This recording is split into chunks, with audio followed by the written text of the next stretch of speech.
Okay guys, ito meron akong ituturo sa inyo sa pag-tune up ng isang TMX 155. Okay guys, kapag nag-tune up tayo, kailangan yung ating makina ay naka-compression stroke. Yun ang kailangan kapag naka-compression stroke, doon tayo mag-a-adjust ng barbula. Okay, yan siya. No? Dalawang ikot yan guys. Dalawa yung ikot niya. Yung isa, exhaust stroke. No? Ito yun. Buksan niya. Yan. Hindi yan. Kasi dyan, hindi gagalaw yung ating mga rocker arm at mga push rod. Okay? Yung isa, yan yung exhaust stroke. Dito tayo sa compression stroke. Ito. Okay, ayan. Na? Ayan siya. Yung letter. Ito siya. Yung letter T na yan, kailangan nakatapat dito sa kanyang index mark. Okay? O yan. Pagkatapos, ang ituturo ko sa inyo, yan, pwede na tayong mag-adjust ng barbula niya kasi yan, gagalaw na sila. Okay? Yan, iikot na yung mga push rod.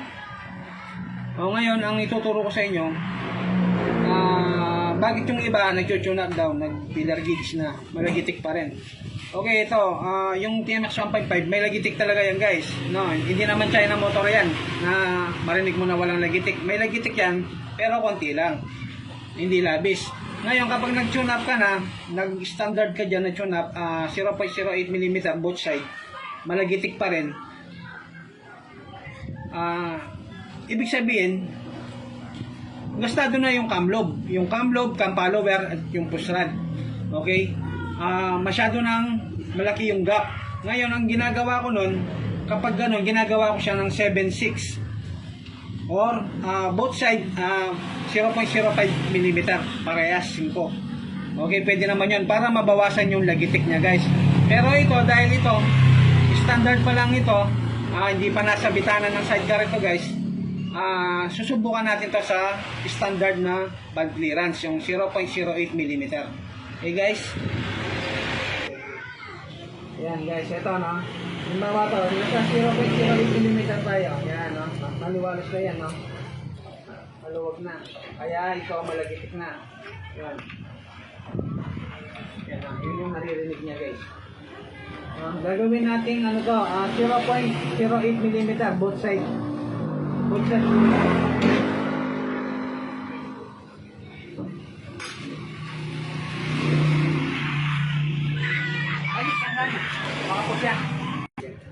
Okay guys, ito. Sa 8 na tayo, no? Yan.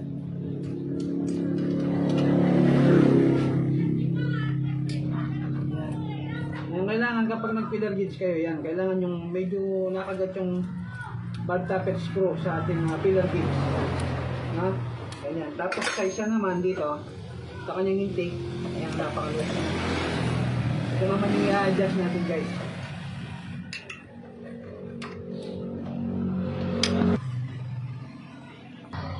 Okay guys, yan, both side na po yan, 0.08mm. Yan, kapag po nag-adjust kayo ng ganyan, tapos malagitik pa rin, magbawas po kayo, magbaba kayo ng bag clearance gauge. Gawin nyo po ng 7.6 or 7 po yung sa exhaust, 6 po yung sa intake, or gawin nyo pares na 5 both side para po mabawasan po yung lagitik.